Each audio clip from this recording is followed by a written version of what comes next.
ಮಾಡುವಂಥದ್ದು, ತಪಸ್ ಮಾಡುವಂಥದ್ದು ಇಷ್ಟ ಆಗ್ತಾ ಇತ್ತು. ಆ ಕಾರಣ ಅವ್ರು ಅದನ್ನ ಮಾಡ್ತಿದ್ರು. ಆದ್ರೆ ಈಗ ನಾವ್ ಯಾವ ಸಮಯದಿಂದ ಪಾರಾಗ್ತಿದ್ದೀವಿ, ಈಗ ಮೆಡಿಟೇಷನ್ ಆಪ್ಷನಲ್ ಅಲ್ಲ, ಈಗ ಮೆಡಿಟೇಷನ್ ನೆಸೆಸಿಟಿ ಆಗಿದೆ. ಅದೀಗ ಲಕ್ಸುರಿ ಅಲ್ಲ, ಅದೀಗ ಅವಶ್ಯಕತೆ ಆಗಿದೆ. ಇವತ್ತಿನ ಜಗತ್ತಲ್ಲಿ ಎಷ್ಟೆಲ್ಲ ಪ್ರಾಬ್ಲಮ್ಸ್ ಇದೆ. ಡಿಪ್ರೆಷನ್ ಇರಬಹುದು, ಕ್ಯಾನ್ಸರ್ ಇರಬಹುದು, ಡಯಾಬಿಟಿಸ್ ಇರಬಹುದು, ಡಿವೋರ್ಸ್ ಇರಬಹುದು, ಪರಿಸರದಿಂದ ಬರ್ತಿರುವಂತ ಪ್ರಾಬ್ಲಮ್ ಆಗಿರ್ಬೋದು. ಏನ್ ಈ ಎಲ್ಲಾ ಪ್ರಾಬ್ಲಮ್ಸ್ ಬರ್ತಾ ಇದೆ, ಇವೆಲ್ಲವೂ ನಮ್ಮ ಡಿಸ್ಚಾರ್ಜ್ ಬ್ಯಾಟ್ರಿಯ ಸೈನ್ ಆಗಿದೆ.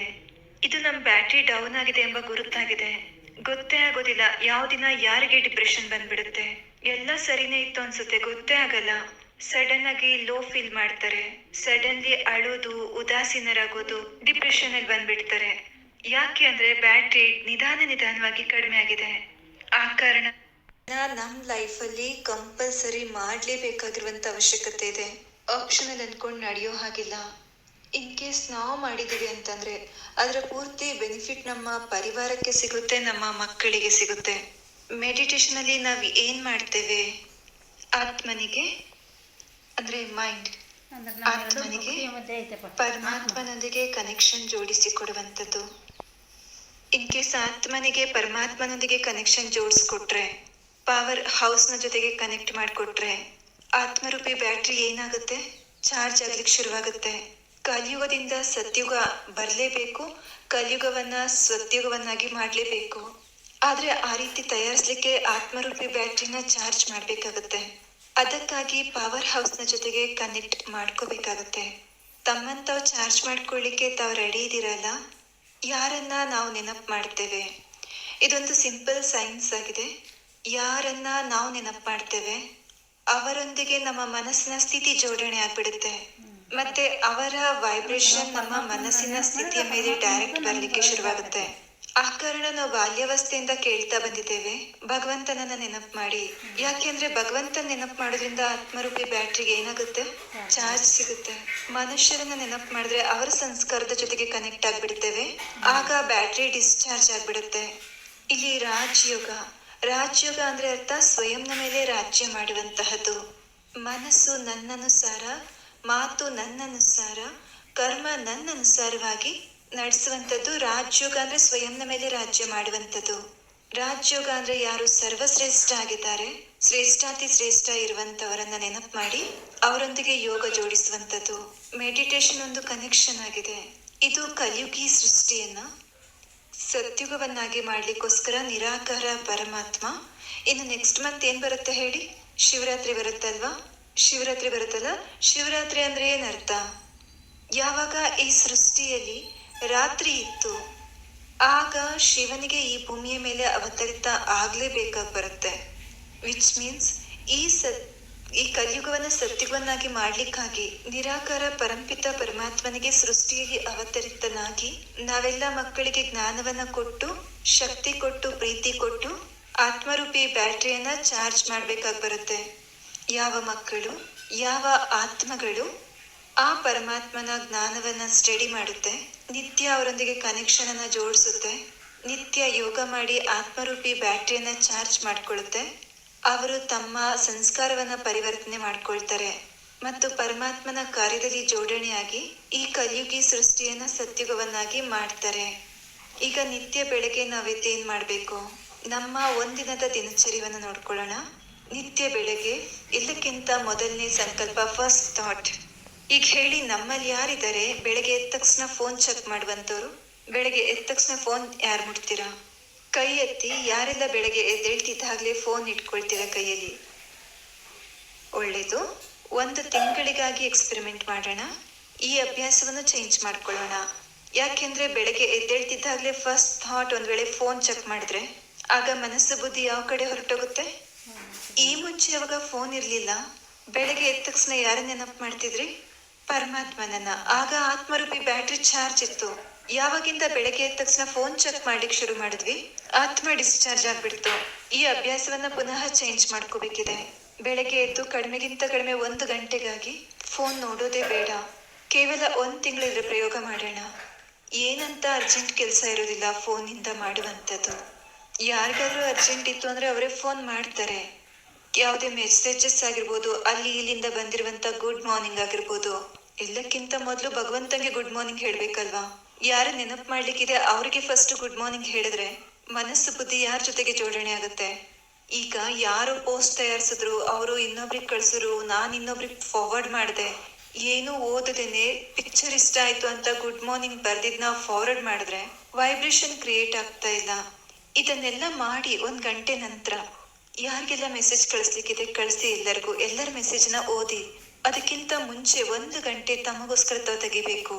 ಫಸ್ಟ್ ಥಾಟ್ ತಮಗೋಸ್ಕರ, ಪರಮಾತ್ಮನ ನೆನಪೇ ಅದಾಗಿರ್ಬೇಕು. ಬೆಳಗ್ಗೆ ಎದ್ದೇಳ್ತಿದ್ದಾಗ್ಲೇ ಸ್ವಲ್ಪ ದಿನ ಇದ್ರ ಪ್ರಾಕ್ಟೀಸ್ ಮಾಡಿ. ಬೆಳಗ್ಗೆ ಎದ್ದೇಳ್ತಿದ್ದಾಗ್ಲೇ ಫಸ್ಟ್ ಥಾಟ್, ನಿದ್ರೆಯಿಂದ ಎದ್ದ ತಕ್ಷಣ ಯಾರ್ ನೆನಪಿರ್ಬೇಕು ಫಸ್ಟ್ ಥಾಟ್ ಅಲ್ಲಿ? ಹೇಳ್ತಾರಲ್ವಾ ಬೆಳಗ್ಗೆ ಬೆಳಗ್ಗೆ ಯಾರ್ ಮುಖ ನೋಡಿದ್ರಿ ಅಂತ. ಅಂದ್ರೆ ಅರ್ಥ ಬೆಳಗ್ಗೆಯ ಮೊದಲನೇ ಥಾಟ್ ಏನಾಗಿತ್ತು? ಬೆಳಗ್ಗೆ ಎದ್ದೇಳ್ತಿದ್ದಾಗ್ಲೇ ಫಸ್ಟ್ ಥಾಟ್ ಏನಾಗಿರ್ಬೇಕು? ಬೆಳಗ್ಗೆಯ ಫಸ್ಟ್ ಥಾಟ್ ನಮ್ಮದು ಏನನ್ಸುತ್ತೆ? ನೀವೇ ಹೇಳಿ. ಬೆಳಗ್ಗೆ ಎದ್ದ ತಕ್ಷಣ ಫಸ್ಟ್ ಥಾಟ್ ಏನಿರ್ಬೇಕು? ಎಲ್ಲಕ್ಕಿಂತ ಮೊದಲು ಇದರ ಪ್ರಾಕ್ಟೀಸ್ ಮಾಡೋಣ ಸ್ವಲ್ಪ ದಿವಸಕ್ಕೋಸ್ಕರ, ಆಮೇಲೆ ನೋಡಿ ಅದು ಹೇಗೆ ನಮ್ಮ ಅಭ್ಯಾಸ ಆಗ್ಬಿಡುತ್ತೆ. ಬೆಳಗ್ಗೆ ಎದ್ದೇಳ್ತಿದ್ದಾಗ್ಲೇ ಫಸ್ಟ್ ಥಾಟ್, ಪರಮಾತ್ಮ ನಿಮ್ಗೆ ಧನ್ಯವಾದಗಳು, ಥ್ಯಾಂಕ್ಸ್ ಹೇಳ್ಬೇಕು. ಫಸ್ಟ್ ಥಾಟ್ ಅಲ್ಲಿ ಸಾಧ್ಯನಾ ಥ್ಯಾಂಕ್ಸ್ ಹೇಳಕ್ಕೆ? ಒಮ್ಮೆ ಬಾಯ್ಬಿಟ್ಟು ಹೇಳಿ, ಪರಮಾತ್ಮ ನಿಮ್ಗೆ ಧನ್ಯವಾದಗಳು. ಇದನ್ನ ಬೆಳಗ್ಗೆ ಎದ್ದೇಳ್ತಿದ್ದಾಗ್ಲೇ ಫಸ್ಟ್ ಥಾಟ್ ಆಗಿ ಕನ್ವರ್ಟ್ ಮಾಡಕ್ಕಾಗತ್ತಾ? ಇನ್ನೊಂದು ಆಪ್ಷನ್ ಏನಂದ್ರೆ, ಬೆಳಗ್ಗೆ ಎದ್ದೇಳ್ತಿದ್ದಾಗ್ಲೇ ಓ ಲೇಟ್ ಆಯ್ತು, ಬೇಗ ಮಾಡಿ, ಎಲ್ಲರನ್ನ ಎಬ್ಬಿಸ್ಬಿಡಿ. ಈ ಫಸ್ಟ್ ಥಾಟ್ ತಪ್ಪಾಗ್ಬಿಡುತ್ತಲ್ಲ, ಮತ್ ಪೂರ ದಿನ ಅದೇ ಎನರ್ಜಿಯ ಜೊತೆಗೆ ಕಳಿಯೋಕ್ ಶುರುವಾಗುತ್ತೆ. ಇತ್ತೀಚಿನ ದಿನಗಳಲ್ಲಿ ನಾವು ಬಹಳ ಯೂಸ್ ಮಾಡುವಂತ ಶಬ್ದ ಲೇಟ್ ಆಗ್ಬಿಡ್ತಾ ಇದೆ. ಬೇಗ ಮಾಡಿ, ಹರಿಯ, ಟೈಮೇ ಇಲ್ಲ, ನಾನು ತುಂಬಾ ಬಿಸಿ. ಸತ್ಯದಲ್ಲಿ ಈ ವೊಕಾಬ್ಲರಿನ ಯೂಸ್ ಮಾಡೋ ಹಾಗಿಲ್ಲ, ಇದೆಲ್ಲವೂ ಕಲಿಯುಗತ್ತಾಗಿದೆ.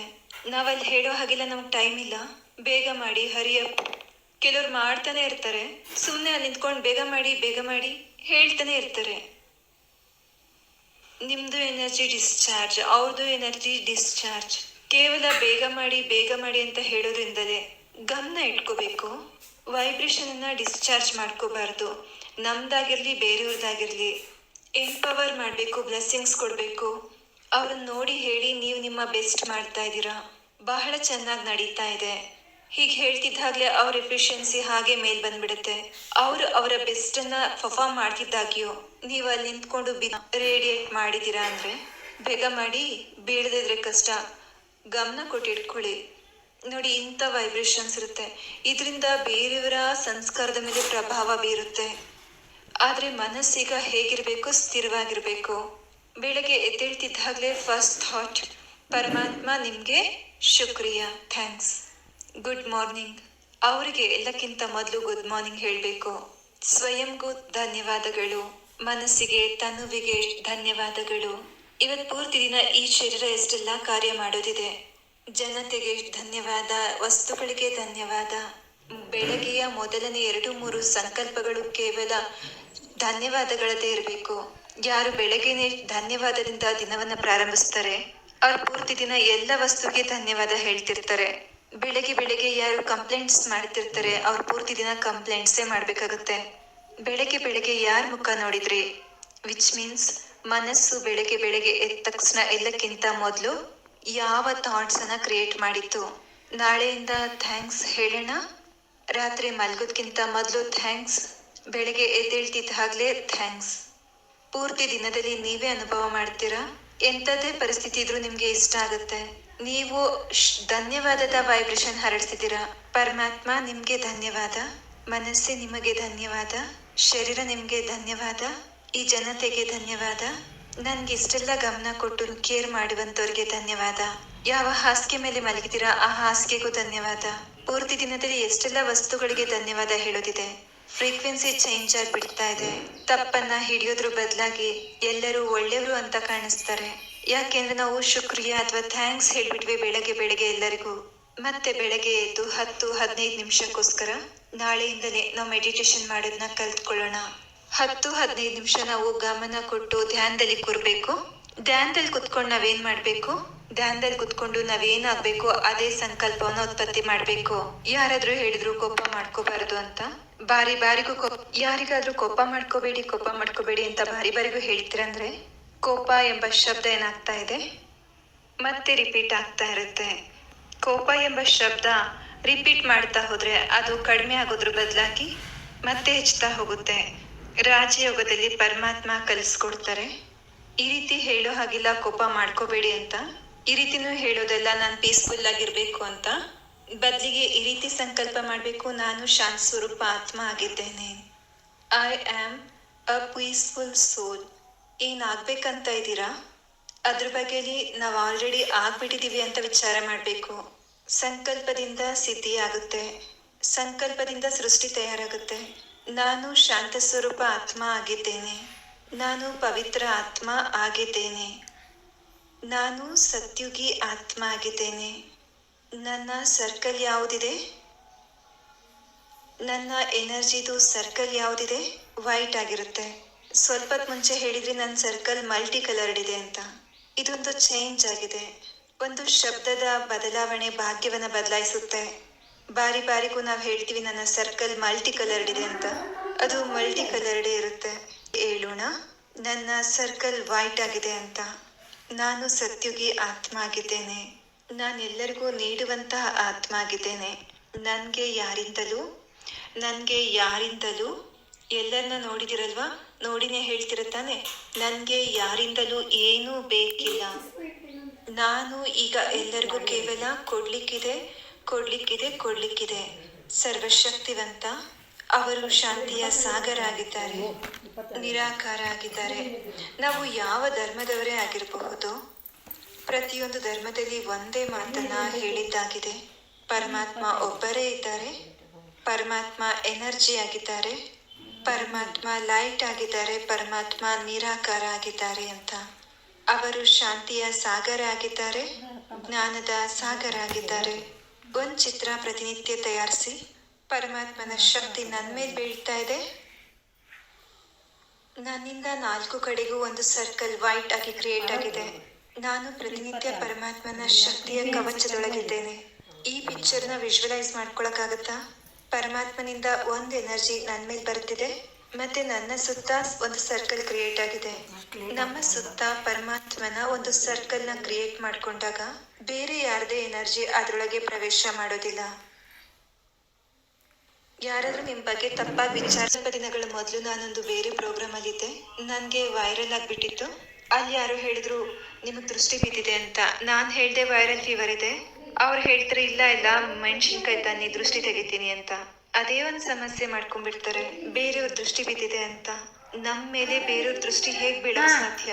ಬೇರೆಯವ್ರ ದೃಷ್ಟಿ ನಮ್ಮ ಮೇಲೆ ಯಾವಾಗ ಬೀಳುತ್ತಂದ್ರೆ ನಮ್ ವಿಚಾರನ ಅವ್ರ ಲೆವೆಲಿಗೆ ಕೆಳಗ್ ತಗೊಂಡ್ ಬರ್ತೇವೆ, ಆಗ ಅವ್ರ ವೈಬ್ರೇಷನ್ ನಮ್ ತನಕ ತಲುಪುತ್ತೆ. ಪೂರ್ತಿ ದಿನದಲ್ಲಿ ಈ ಲೈನ್ ಅನ್ನು ಯಾವತ್ತೂ ಹೇಳ್ಬೇಡಿ, ಯಾರ್ದು ದೃಷ್ಟಿ ಬಿದ್ದಿದೆ ಅಂತ. ಒಂದ್ ವೇಳೆ 2-4 ಜನ ಯಾವತ್ತಾದ್ರೂ ನಮ್ ಬಗ್ಗೆ ತಪ್ಪಾಗಿ ವಿಚಾರ ಮಾಡಿದ್ರು, ಪ್ರತಿನಿತ್ಯ 100 ಜನ ನಮ್ಮ ಮೇಲೆ ಆಶೀರ್ವಾದ ಕೊಡ್ತಿರ್ತಾರೆ. ಅವ್ರ ವೈಬ್ರೇಷನ್ ನಮ್ಮ ಮೇಲೆ ತಾಕ್ತಾ ಇಲ್ವಾ? ತಪ್ಪಾಗಿ ವಿಚಾರ ಮಾಡ್ತಿರೋರ್ ವೈಬ್ರೇಷನ್ ಮಾತ್ರ ತಾಕ್ತಾ ಇದೆಯಾ? ಇಷ್ಟು ಜನ ನಮ್ಗೆ ಆಶೀರ್ವಾದ ಕೊಡ್ತಿದ್ದಾರೆ. ಇದನ್ನ ಹೇಳ್ಬೋದಲ್ವಾ, ನನ್ನ ಮೇಲೆ ತುಂಬಾ ಜನದ ಆಶೀರ್ವಾದ ಇದೆ. ಎಲ್ಲಕ್ಕಿಂತ ಹೆಚ್ಚಾಗಿ ಪರಮಾತ್ಮನ ಶಕ್ತಿ ನಮ್ಮ ಮೇಲಿದೆ. ಪರಮಾತ್ಮನ ದೃಷ್ಟಿ ಮತ್ತು ಶಕ್ತಿ ನಮ್ಮ ಮೇಲಿದ್ದಾಗ ಬೇರೆ ಯಾರ್ದೋ ಎನರ್ಜಿ ನಮ್ಗೆ ತಾಕೋದೇ ಇಲ್ಲ. ತಮ್ಮ ಬಗೆನಲ್ಲಿ ಯಾವತ್ತೂ ಲೋ ವೈಬ್ರೇಷನ್ ನ ಮಾತುಗಳನ್ನ ಆಡ್ಬೇಡಿ. ತೆಗ್ದಾಕ್ತೀರಾ ಈ ಲೈನ್ ಅನ್ನ ಇವತ್ತಿಂದಲೇ? ಯಾರ್ದು ದೃಷ್ಟಿ ಬಿದ್ದಿಲ್ಲ ತಾನೆ? ಮಗುನ್ ನೋಡ್ತಿದ್ದಂಗೆ ಹೇಳ್ತೀರಿ ನನ್ ಮಗು ಮೇಲೆ ಯಾರ್ದು ದೃಷ್ಟಿ ಬಿದ್ಬಿಟ್ಟಿದೆ. ಇಂಥ ಮಾತುಗಳನ್ನ ತಮ್ಮ ಮಕ್ಕಳಿಗೋಸ್ಕರ ಯಾವತ್ತೂ ಹೇಳ್ಬೇಡಿ. ಏನ್ ಹೇಳ್ಬೇಕು ಅಂದ್ರೆ, ನನ್ನ ಮಕ್ಕಳ ಮೇಲೆ ಎಲ್ಲರ ಆಶೀರ್ವಾದ ಇದೆ, ನನ್ನ ಮಕ್ಕಳ ಮೇಲೆ ಪರಮಾತ್ಮನ ದೃಷ್ಟಿ ಇದೆ, ಅದನ್ ಬಿಟ್ಟು ಇವ್ರ ಜೊತೆಗೆ ಇನ್ನೇನು ಆಗ್ಲಿಕ್ಕೆ ಸಾಧ್ಯ ಇಲ್ಲ. ಸಂಕಲ್ಪದಿಂದಲೇ ಸಿದ್ಧಿ ಉಂಟಾಗುತ್ತೆ. ಬಹಳ ಗಮನವಿಟ್ಟು ವಿಚಾರವನ್ನ ಉತ್ಪತ್ತಿ ಮಾಡ್ಬೇಕು. ನೀವೇ ನಿಮ್ಗೋಸ್ಕರ, ನಿಮ್ಮ ಮಕ್ಕಳಿಗೋಸ್ಕರ, ನಿಮ್ಮ ಪರಿವಾರಕ್ಕೋಸ್ಕರ ತಪ್ಪು ವಿಚಾರಗಳನ್ನ ಕ್ರಿಯೇಟ್ ಮಾಡಬೇಡಿ. ಒಂದು ದೃಶ್ಯವನ್ನ ಕಣ್ಮುಂದೆ ತಂದ್ಕೊಳ್ಳಿ, ಈಗ್ಲೇ ಅದರ ವಿಜುವಲೈಸ್ ಮಾಡ್ಕೊಳ್ಳಿ. ಪರಮಾತ್ಮ ಅವರ ಶಕ್ತಿಗಳು ಇಲ್ಲಿ ನನ್ ಮೇಲೆ ಬೀಳ್ತಾ ಇದೆ, ಮತ್ತೆ ನನ್ನಿಂದ ನನ್ನ 4 ಕಡೆಗೂ ವೈಟ್ ಸರ್ಕಲ್ ಉತ್ಪತ್ತಿ ಆಗ್ತಿದೆ. ನಾನು ಪರಮಾತ್ಮನ ಶಕ್ತಿಯ ಕವಚದೊಳಗಿದ್ದೇನೆ. ಯಾರ ಯಾವುದೇ ಥಾಟ್ ಅಥವಾ ವೈಬ್ರೇಷನ್ಸ್ ನನ್ನ ಕವಚದ ಒಳಗೆ ಎಂಟರ್ ಸಹ ಆಗ್ಲಿಕ್ಕೆ ಸಾಧ್ಯ ಇಲ್ಲ. ನನ್ನಿಂದಲೂ ಬೇರೆಯವರಿಗೆ ಕೇವಲ ಪರಮಾತ್ಮನ ಶಕ್ತಿ ಮತ್ತು ವೈಬ್ರೇಷನ್ ಸಿಗುತ್ತೆ. ತಮ್ಮ ಸುತ್ತ ವೈಬ್ರೇಷನ್ ಕ್ರಿಯೇಟ್ ಮಾಡ್ಕೊಳ್ಳಿ. ತಮ್ಮ ಪರಿವಾರದ ಎಲ್ಲರ ಮೇಲೆ ವೈಬ್ರೇಷನ್ ಕ್ರಿಯೇಟ್ ಮಾಡಿ, ತಮ್ಮ ಮನೆಯ ಸುತ್ತಮುತ್ತ ವೈಬ್ರೇಷನ್ ಕ್ರಿಯೇಟ್ ಮಾಡಿ, ತಮ್ಮ ಆಫೀಸ್ನ ಸುತ್ತಮುತ್ತ ವೈಬ್ರೇಷನ್ ಕ್ರಿಯೇಟ್ ಮಾಡಿ. ಈ ವೈಬ್ರೇಷನ್ ಅನ್ನ ತಮ್ಮ ವಿಚಾರದಿಂದಲೇ ಉತ್ಪತ್ತಿ ಮಾಡಬೇಕಾಗತ್ತೆ. ಬೆಳಗ್ಗೆ ಎದ್ದು ನಾವು ರಾಜಯೋಗದ ಅಭ್ಯಾಸ ಮಾಡೋಣ. ಪರಮಾತ್ಮನೊಂದಿಗೆ ಸಂಬಂಧ ಜೋಡಿಸಿ ಅವರ ಶಕ್ತಿಯಿಂದ ಸಂಸ್ಕಾರವನ್ನ ಬದಲಿಸೋಣ, ಆರೋಗ್ಯನ ಸರಿ ಮಾಡ್ಕೊಳ್ಳೋಣ, ಸಂಬಂಧವನ್ನ ಸುಧಾರಿಸ್ಕೊಳ್ಳೋಣ, ಸೃಷ್ಟಿಯನ್ನ ಪರಿವರ್ತಿಸೋಣ. ಮತ್ತೆ ಪೂರ್ತಿ ದಿನದಲ್ಲಿ ಪ್ರತಿ 1 ಗಂಟೆಯ ನಂತರ 1 ನಿಮಿಷ ಪಾಸ್ ಮಾಡಿ, 1 ನಿಮಿಷಕ್ಕಾಗಿ. ಇದಕ್ಕೆ ನಾವು ಹೇಳ್ತೇವೆ ಟ್ರಾಫಿಕ್ ಕಂಟ್ರೋಲ್ ಅಂತ ಹೇಳ್ಬಿಟ್ಟು. ಯಾರಿದನ್ನ ಮಾಡ್ತಾರೆ ಅವರ ಆತ್ಮರೂಪಿ ಬ್ಯಾಟ್ರಿ ತುಂಬಾ ಚೆನ್ನಾಗಿ ಚಾರ್ಜ್ ಆಗ್ಬಿಟ್ಟಿರುತ್ತೆ. ಬೆಳಗ್ಗೆ ನಾವು ವಿಚಾರ ಮಾಡಿದ್ವಿ, ನಾನು ಶಾಂತ ಸ್ವರೂಪ ಆತ್ಮ ಆಗಿದ್ದೇನೆ, ನಾನು ಪವಿತ್ರ ಆತ್ಮ ಆಗಿದ್ದೇನೆ. ದಿನದಲ್ಲಿ ಬಾರಿಗೂ 1 ಗಂಟೆಯ ನಂತರ ಸ್ವಲ್ಪ ತಡೆ ನಿಂತು ಅದೇ ಸಂಕಲ್ಪಗಳನ್ನ ಮರುಕಳಿಸ್ಬೇಕು. ನಾನು ಶಾಂತ ಸ್ವರೂಪ ಆತ್ಮ ಆಗಿದ್ದೇನೆ, ನಾನು ಸರ್ವಶಕ್ತಿವಂತ ಪರಮಾತ್ಮನ ಸಂತಾನ ಆಗಿದ್ದೇನೆ, ನಾನು ಸತ್ಯುಗಿ ಆತ್ಮ ಆಗಿದ್ದೇನೆ, ನಾನೆಲ್ಲರಿಗೂ ನೀಡುವಂತ ಆತ್ಮ ಆಗಿದ್ದೇನೆ. ಪ್ರತಿ 1 ಗಂಟೆಯ ನಂತರ 1 ನಿಮಿಷ ಇದನ್ನ ರಿಪೀಟ್ ಮಾಡಿದೀರಾ ಅಂದ್ರೆ ಸಂಸ್ಕಾರ ಏನಾಗಿ ತಯಾರಾಗುತ್ತೆ? ಈಗೇನ್ ಹೇಳ್ತಾ ಇದ್ವಿ, ಎಲ್ಲರೂ ನನಗ್ ಕೊಡ್ಲಿ, ಜನ ನನ್ನನ್ನು ಅರ್ಥ ಮಾಡ್ಕೊಳ್ಳಿ ಅಂತ ಮಾತುಗಳನ್ನ ರಿಪೀಟ್ ಮಾಡಿ ಅದೇ ಸಂಸ್ಕಾರ ತಯಾರಾಗಿತ್ತು. ಈಗೊಂದು ಹೊಸ ಭಾಷೆಯನ್ನ ಕಲಿತು ರಿಪೀಟ್ ಮಾಡ್ಕೊಳ್ಳೋಣ. ಬೆಳಿಗ್ಗೆ ಎದ್ದು 15 ನಿಮಿಷ, ಪ್ರತಿ 1 ಗಂಟೆಯ ನಂತರ 1 ನಿಮಿಷ, ಮತ್ತೆ ರಾತ್ರಿ ಮಲ್ಗೋದ್ಕಿಂತ ಮುಂಚೆ 5 ನಿಮಿಷ. ಇಷ್ಟು ಟೈಮು ನಮ್ಮ ಹತ್ರ ಎಲ್ಲರ ಹತ್ರ ಇದೆಯಾ? ಇಷ್ಟು ಟೈಮ್ ನಮ್ಮೆಲ್ಲರ ಹತ್ರ ಇದೆಯಾ? ಈ ಲೈನ್ ಸಹ ಯಾವತ್ತೂ ಹೇಳ್ಬೇಡಿ ನನ್ನ ಹತ್ರ ಟೈಮ್ ಇಲ್ಲ ಅಂತ. ಈ ಲೈನ್ ಯಾವತ್ತೂ ಹೇಳ್ಬೇಡಿ, ಇದು ನಮ್ಮ ಭಾಗ್ಯದ ಮೇಲೆ ಪ್ರಭಾವ ಬೀರುತ್ತೆ. ನನ್ನ ಹತ್ರ ಟೈಮ್ ಇಲ್ಲ, ನನ್ನ ಪರಿವಾರಕ್ಕಾಗಿ ಟೈಮ್ ಇಲ್ಲ, ನನ್ನ ಹತ್ರ ಎಕ್ಸಸೈಸ್ ಮಾಡ್ಲಿಕ್ಕಾಗಿ ಟೈಮ್ ಇಲ್ಲ, ನನಗೆ ಮೆಡಿಟೇಟ್ ಮಾಡ್ಲಿಕ್ಕೆ ಟೈಮ್ ಇಲ್ಲ.